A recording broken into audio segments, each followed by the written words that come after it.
I used to believe that love, once built on trust, could survive anything. That's what I told myself every morning as I kissed Emma goodbye before heading to work. We had been married for 12 years, a life built on memories, laughter, and the kind of quiet routine that felt safe. Too safe, maybe. It started with the late nights, the whispered phone calls that ended the second I walked into the room. "Just work," she said, eyes wide but voice steady to steady. I wanted to believe her. God, I needed to believe her. Because admitting that something was wrong would mean facing the one truth I wasn't ready for. That the woman I loved more than life itself might be lying to me. One evening, I came home earlier than usual. The house was dark except for the warm glow coming from her study. I stood in the hallway listening, her voice, soft and nervous, laughing quietly at something. "I miss you too," she whispered. My stomach dropped. She hadn't noticed me yet. I didn't confront her. Not that night.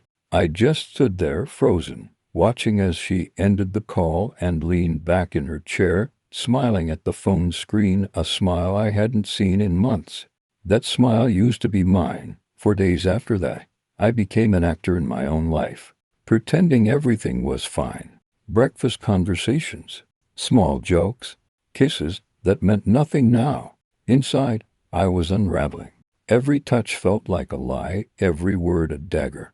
I started noticing things, the perfume she never used before, the messages she hid behind password locks, the sudden business trips that didn't match her schedule. I wanted proof, needed it. So, I did something I never thought I would. I hired a private investigator. His name was Reed, an ex-cop with tired eyes and a voice like gravel. He didn't judge, just nodded when I told him I suspected my wife was cheating. 3 days later, he called.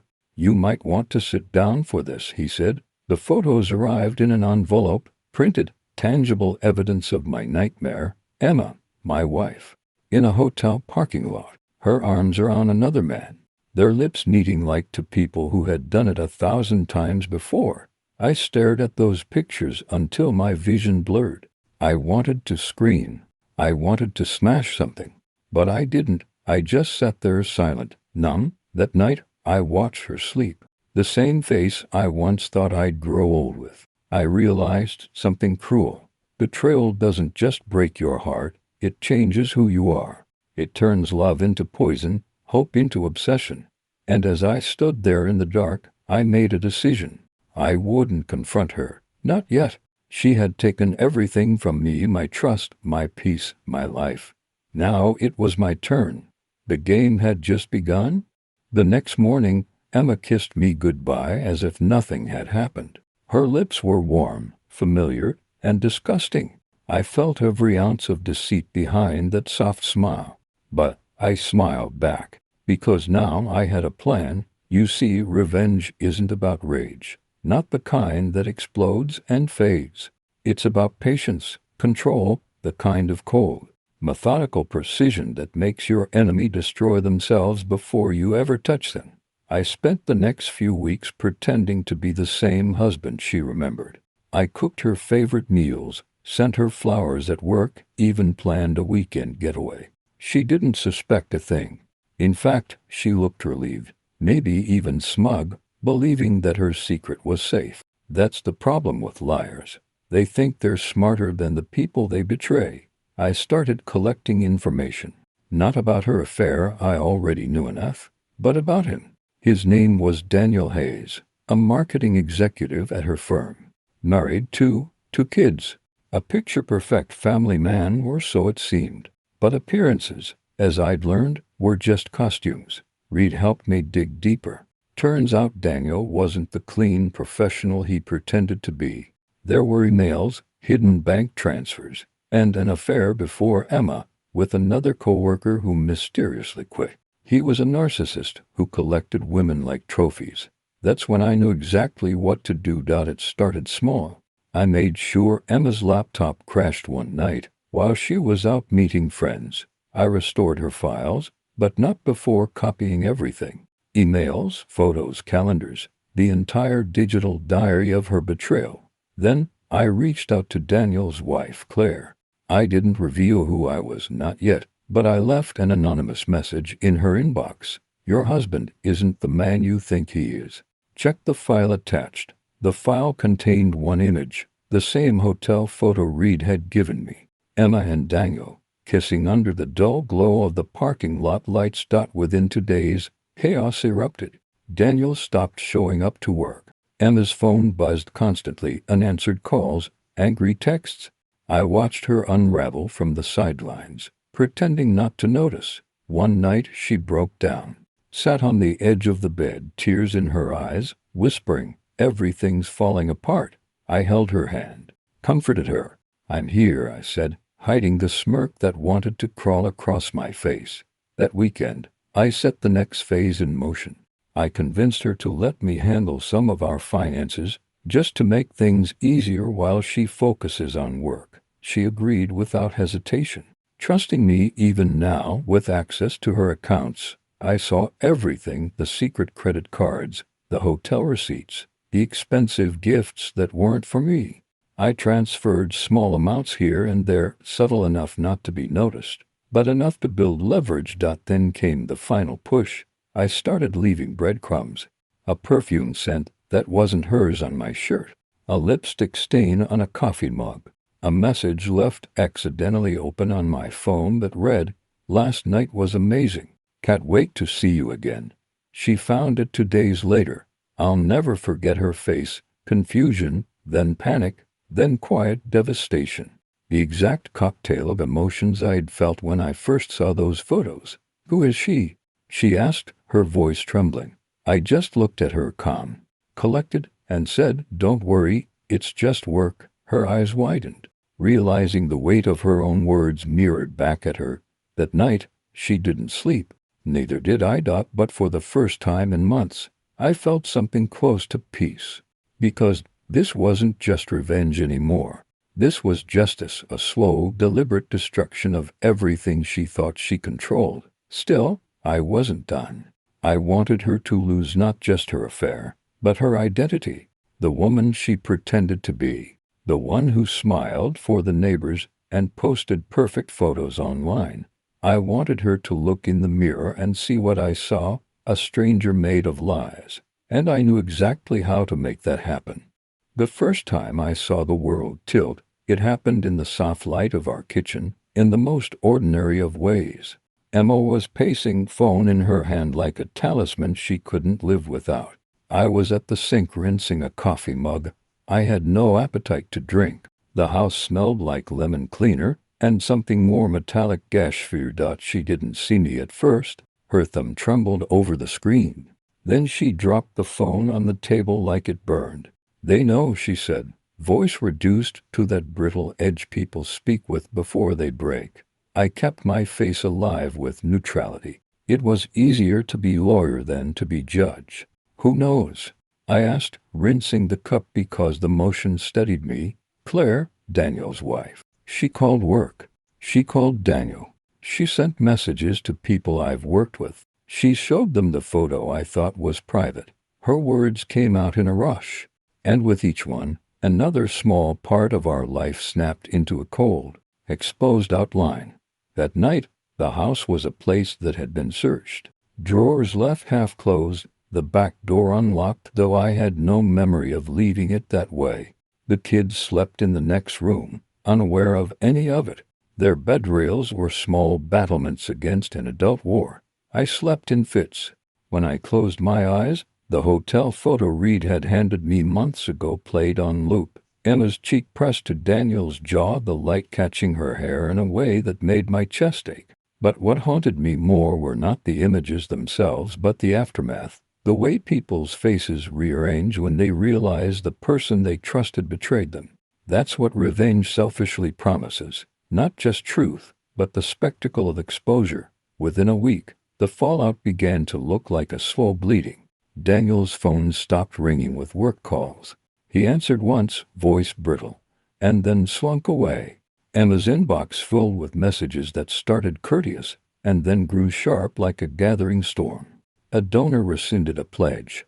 A client asked, politely and with the surgical detachment of people who protect livelihoods, if she could provide clarifying documentation for her recent events. Her hands shook when she opened emails. I watched the tremor as if I were reading a barometer of her shame.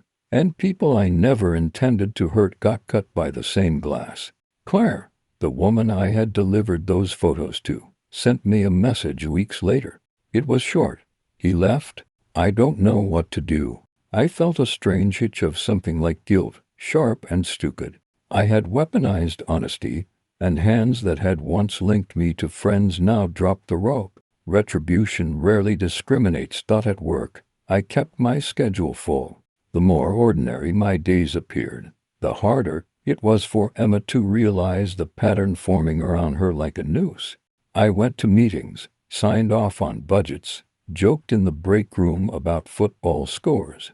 People saw me as steady, not as a man quietly cataloging the ruin he'd engineered.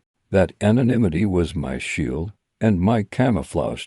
Then came the social fallout. The PTA mails that had once been full of helpful suggestions now carried undertones. A mother I had waved to at school dropped off cupcakes and then asked in halting sentences if everything was okay at home for such a public family. I smiled and said, "We're figuring things out," and my words felt brittle and inadequate. One morning, a package arrived at the house for Emma. It was anonymous, nothing more than a manila envelope. She opened it in front of me and a photo slid onto the table, an image of Daniel and another woman, weeks before the one Reed had given me. She gasped, anger and revulsion passing like lightning over her face. For a moment I thought I'd see the old woman rise up in her, the one who would be furious, who would storm and accuse. Instead, she sat very still and then cried, a small and showy sound that seemed to come from a place I had no part in anymore. That's when it hit me. The unraveling I'd set into motion was no longer contained to lover and betrayed. It was a ripple hitting shores I hadn't seen. The lives that moved at the edges of ours, co-workers, friends, the kids at school, all felt the tidal pull. I had not just taken a blow at the heart of my marriage. I'd loosened the stones of a foundation that held 100 small lives in place. The press eventually sniffed it out. It was nothing violent, nothing tabloid enough for a screaming headline at first, but a local blog picked up whispers, then a regional column, then a piece that connected the dots with a clinical curiosity and a headline that felt like a judge's gavel. Community leader under scrutiny after ethics concerns raised. The article didn't name Emma directly, but the implication was a bleed. Public shame is different from private shame. It is colder because it is measured in clicks and metrics, in the polite distance of people who once brought casseroles now preferring to send a text that says, "Thinking of you." The community we'd cultivated, the playdates, the charities, the smiling Instagram posts, began to look brittle, like painted plaster crumbling under a slow rain.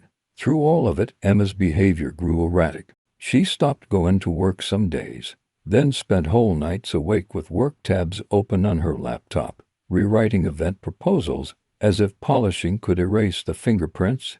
Once, she walked into the kitchen and said quietly, "I wish you'd just stop." "Stop what?" I wanted to ask. "Stop being you. Stop living. Stop demanding justice." Instead, I whispered, "I can stop." It was the first lie I'd told myself since this began, but stopping was not an option I truly had.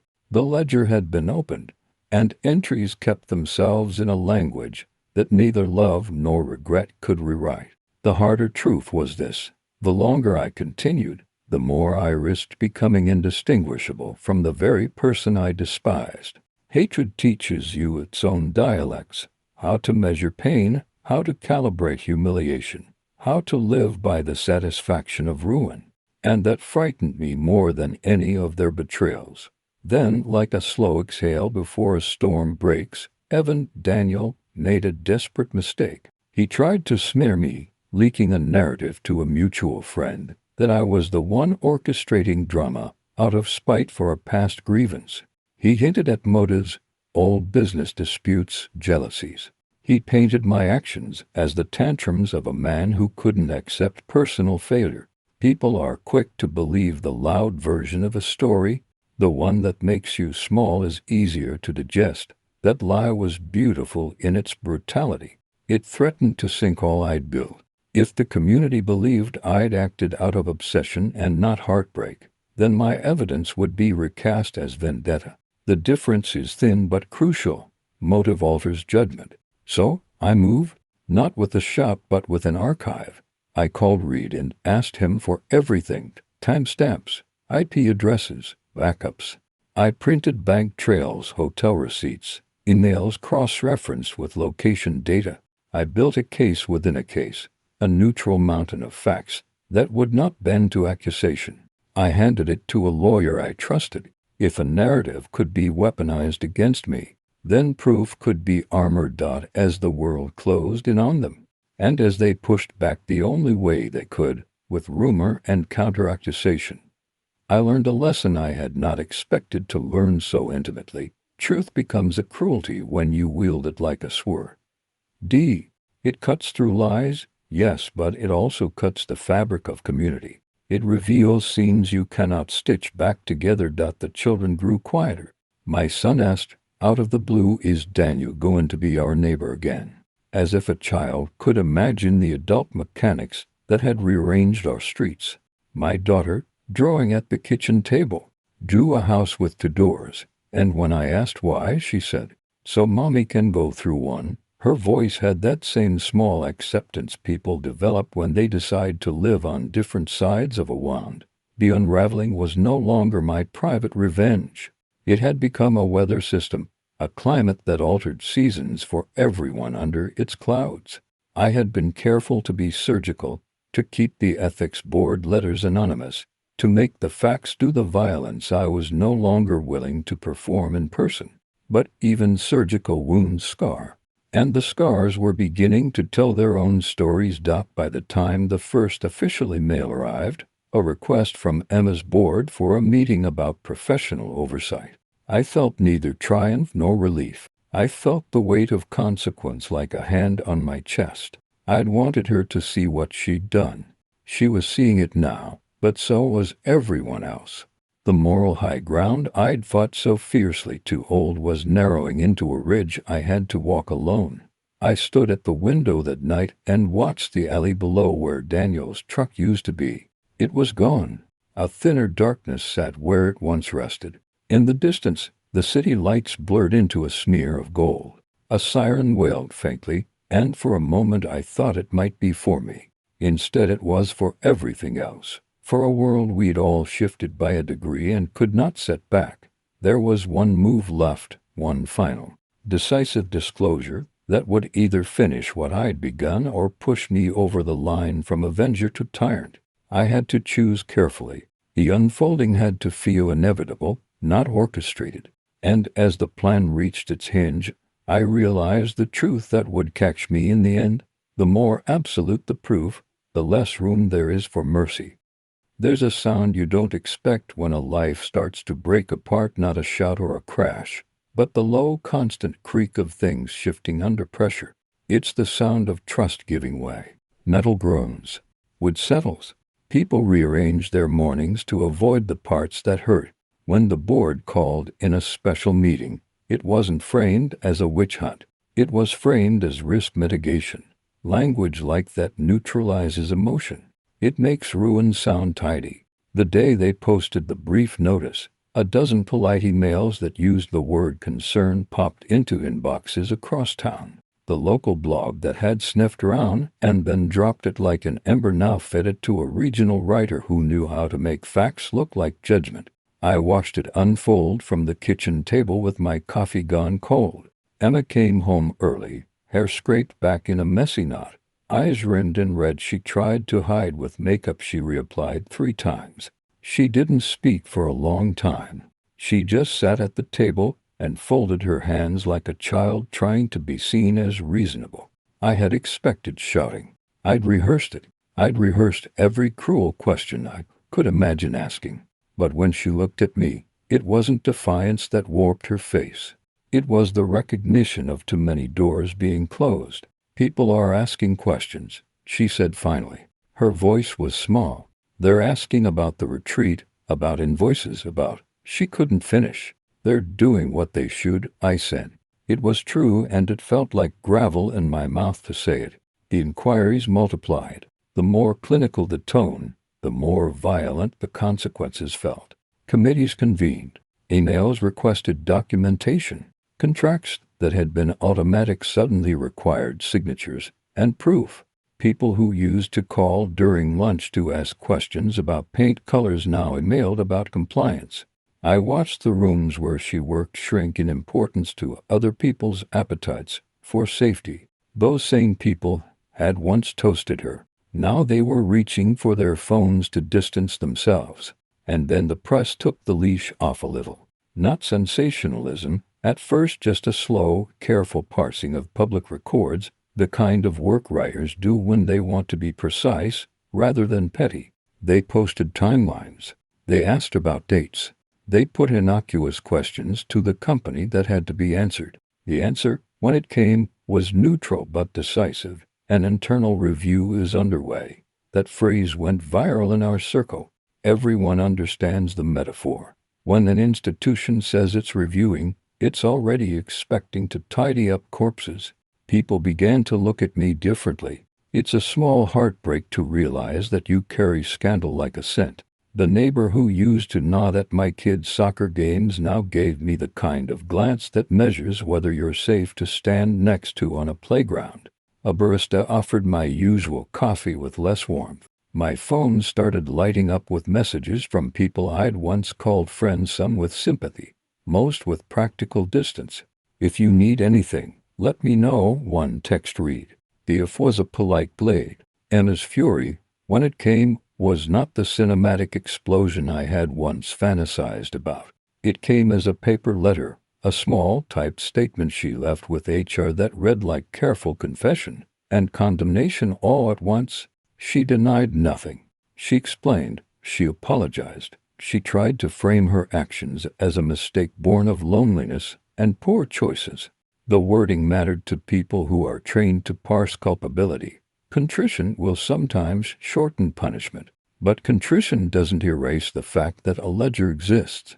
When an investigator requested financial records and vendor receipts, the paper trail I had built became a river.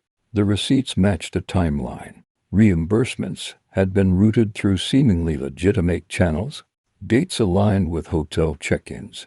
Communications that had been shuffled and archived suddenly read as conversation. The kind of documentation auditors love is boring and complete. It does not cry. It does not argue. It simply exists. I had made sure of that. There was a moment, small and absurd, when I realized I had become an archive for other people's truths. Reporters called me for comment with the practiced neutrality of those who know how to make pain digestible. "Do you have anything to say?" one asked. I could have answered in the messy, human way. Instead, I gave him a sentence that read well in print. I provided all the evidence I had to those who needed it. I will cooperate fully. It was an adult answer, and it cut any sentimental loop I might have clung to. The personal cost crept in slowly. My son stopped inviting his friends over for playdates because the mothers now whispered about the family situation. My daughter asked why her teacher looked at her like she'd done something wrong. At night, my children slept in a house that smelled a little like stale coffee and cleaner. They woke to parents who spoke in guarded tones, avoiding the argument of blame so it wouldn't fracture into ugliness the way adults' words so easily do. There were people I hadn't meant to hurt who reached out with wounded expectation. Claire, Daniel's wife, sent a message a month after everything unfolded. "We're getting divorced. I don't know how to tell the kids." Her words landed like a pebble. They rippled outward. I had hoped to wound those who had wounded me, but this had become more than a duel. It was a field of broken things I'd set aflame and now had to watch burn. Evan Daniel tried to fight in the only ways left to him. He reached out to mutual friends. He sued for defamation. He hinted at motives that could recast me as vengeful, irrational, obsessive. He cast shadows on my past, dredging up old business disputes, suggesting I had reasons beyond marital betrayal. A rumor like that can be dangerous. Motive reframes facts. If my actions could look like vendetta rather than justice, everything I'd assembled could collapse into a smear. So I armored myself. Reed and I had kept backups to our backups. We had timestamps hashed, metadata preserved. I met quietly with a lawyer who smelled of tobacco and patience, and we organized a dossier that didn't need flourishes. It had only dates, amounts, and the chain of custody. When the first public records request came my way, I provided it. Factual, minimal, true. Facts, I learned, are the scaffolding of accountability. They don't care about sympathy. The hearings were small rooms filled with too much air. People in suits and women with polished notepads asked questions the way surgeons make neat incisions. Can you confirm this date? Who had access to this vendor contract? Is there any personal animus here? I answered with the precision I'd used on the job site for years. Later, listening to the playback of my own voice in those depositions, I heard the emptiness behind the sentences. Professionalism was a kind of anesthesia. When the board finally made its decision, suspension pending further review, contracts frozen, and administrative leave, there was no parade, just signatures. A quiet, escorted exit for people who had once been at the center of community parties. The public whipped up its own verdicts in comment sections and over coffee. Those social storms are quick and shallow, but they take people's faces and attach them to stories forever. At night, in the quiet after the rainfall, I sat alone at the foot of the stairs and cataloged losses. The ledger closed one column, opened another. I had clawed back a truth that I could, in the most literal sense, point to: receipts, timestamps, emails. I'd made the lie unsustainable, and yet the place inside my chest where love used to live had gone hollow. It hadn't been replaced with relief. I'd traded one kind of ache for another. One morning, a new kind of message arrived, not from a reporter but from my daughter's teacher. She is asking questions about family and hurt. Would you like to meet? It was practical and kind-hearted and reminded me that the human work wouldn't end with a press release. Fixing the scaffolding that holds family together takes slow, ordinary tasks: showing up to school events, answering bedtime questions, being the person who brings the casserole and picks up where charity had pulled its hands back. I realized, perhaps for the first time, something I had avoided when the idea of revenge was still a dream. There is no zero-sum way back to innocence. Clearing a name doesn't stitch the torn fabric of intimate life. It sets the scene for new building to begin, and building is the opposite of demolition. It requires patience, apology, and something like humility. So, I folded the dossier into a box and put it away. The hearings would proceed. The council would deliberate. People would take sides in whispers. I allowed myself a small pride, not of triumph, but of having the courage to do what I thought must be done. But alongside that pride was a new, more piercing awareness. The person I had become, calm, calculating, precise, had been shaped, in no small part, by the very rage I'd condemned. I'd learned its grammar. I'd adopted its tools. The mirror now reflected someone I recognized less each morning. There was one last decision to be made, a hinge that would determine the tenor of the final act. Finish the public dismantling until nothing of them remained, merciless and complete, or step back and choose a different currency, one that rebuilt rather than pulverized. For the first time, the choice felt less like appetite and more like ethics. The machinery I'd set in motion could continue until the small lives around us were all collateral. Or I could stop, accept the fractures, and begin the harder work, shaping a life that children could inhabit without the constant hush of scandal. I turned the choice over that night like a coin. It did not have a middle. There is no comfortable compromise when bones have been broken. You can't reassemble splinters into the same table. Still, I had to decide. The world had already changed. The next move would change it further. The last hearing felt smaller than I'd imagined. Not because it lacked consequence, it carried weight like an anchor, but because by the time I sat in that fluor, scent-lit room and watched lawyers trade phrases like blunt instruments, the drama had already been lived out in 1,000 private ways. The public ritual was tidy, statements read, questions asked, a recorder that made everything feel neutral. The verdict, when it came, was pragmatic: sanctions, resignations, restitution where it could be forced on paper. Evan Daniel tried to look indignant. He flapped a little, asked for compassion, invoked deadlines and pressure. His voice, once oily with charm, now had a brittle edge. He avoided my eyes, as if the sight of me might combust the last of his composure. I felt none of the triumphant rush I'd imagined when I first started this. The man across from me was not a monster in a horror film. He was a small, contained man sitting with the consequences of choices he'd made because they were easy.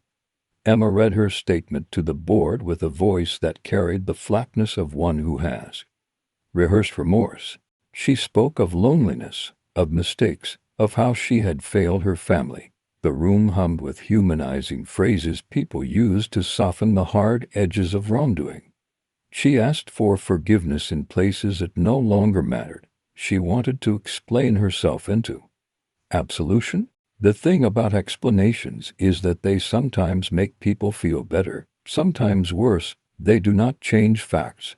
The ledger is indifferent. When it was over, there were phone calls to make, to lawyers, to principals, to schools. Friends called in thin voices. Parents I'd known for years texted with awkward concern. The neighborhood felt, for a while, like a town under temporary curfew. Polite, cautious, calibrating what was safe to say and what wasn't. People asked me if I felt lighter. They wanted to hear a triumphant moral. They wanted healing in a headline. I learned early on that people like tidy endings. Real life rarely obliges. The children took the hardest toll. The court orders and the HR notices meant little to them compared to the small deaths they lived every day. The roof line of our house that suddenly hosted to flags, the custody schedule, and the quiet avoidance, the bedtime rituals that had to be relearned when one parent wasn't always there. The way friends whispered in playgrounds. I became, in a sense, a contractor of routine. I rebuilt schedules. I negotiated pickups. I remembered soccer practice and school permissions. Because these tiny acts are scaffolding for a child's trust. In the evenings, I read the same picture books, again and again, until my voice grew tired. Those small repetitions were not glamorous. They were survival. There were nights when anger still rose in me, sharp and hot. I would wake at 3 in the morning, sweat slick on my back, hands clenching at the sheets, and replay the photographs, the messages, Reed's bandaged grin, the precise feeling of discovery. The first impulse is always to measure whether the punishment fit the crime, whether the ledger balanced. Those nights, the ledger was not a consolation. It was a cold thing I carried like a tool you no longer know how to use without hurting yourself. Slowly, something else began to happen. The rage that had been so architecturally precise started to wear thin around the edges. It didn't vanish. It rearranged itself.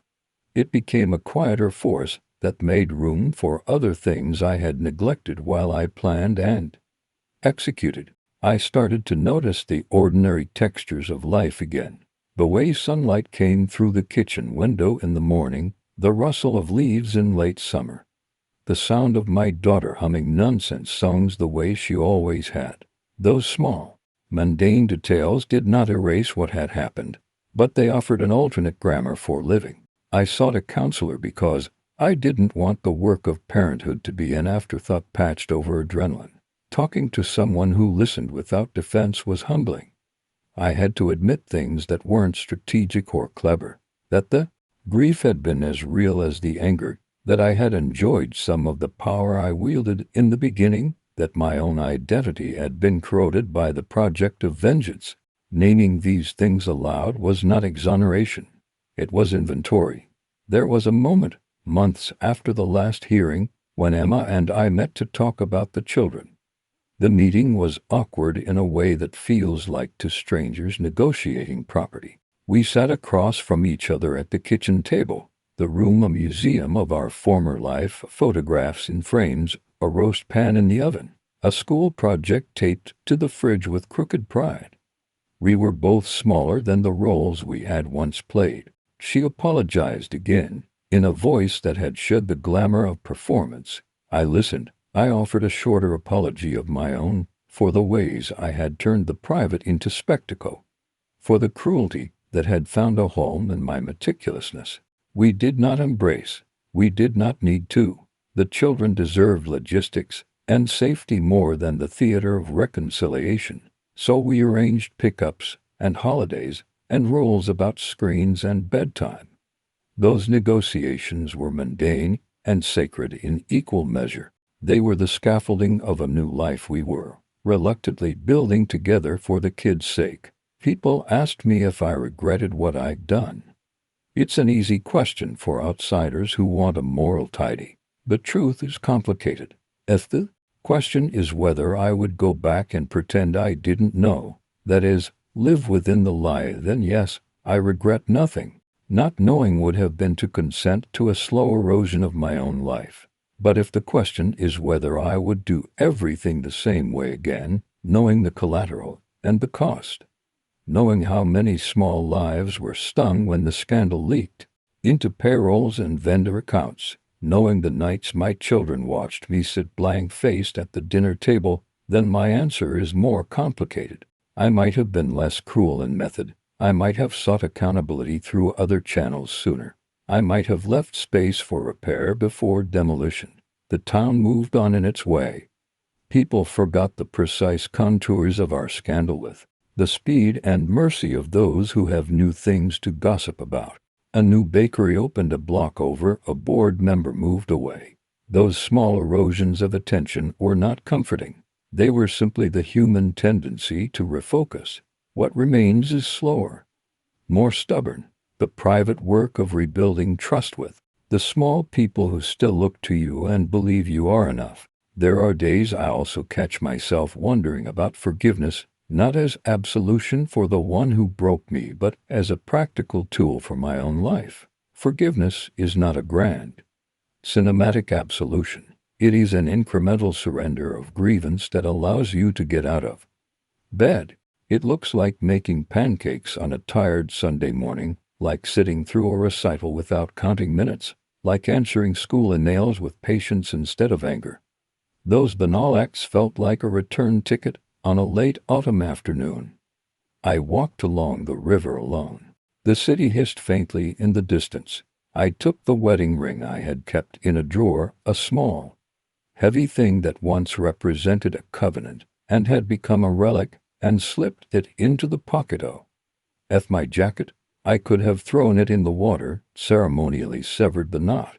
Instead, I kept it with me because the past should be carried where it can be touched and learned from, not cast away to be forgotten. That ring is a record, not of triumph, not even of sorrow, but of what was attempted and, in many ways, failed. I do not pretend to be wise. The ache sometimes comes back as suddenly as wind slams a door. I have learned, though, to be patient with the ache, to let it teach instead of merely consume. There are nights when I still imagine the precise moment that set everything in motion, a phone lighting up in a dark room, a message that rearranged a life. I imagine it not to rehearse the hurt but to keep my compass true, to remember what will motivate me to be better, to be present. If there is a closing line to this long season, it is not about victory but about tending. You don't fix a house by smashing the people who built the crooked walls. You fix it by learning carpentry again, by measuring, by fitting new beams, by painting until your hands hurt. The work is ordinary and endless. It will not make headlines. It will not fill a dozen pages, but it will keep my children fed and loved. And sometimes that feels, in the quiet of a small kitchen with sunlight on the table, like enough.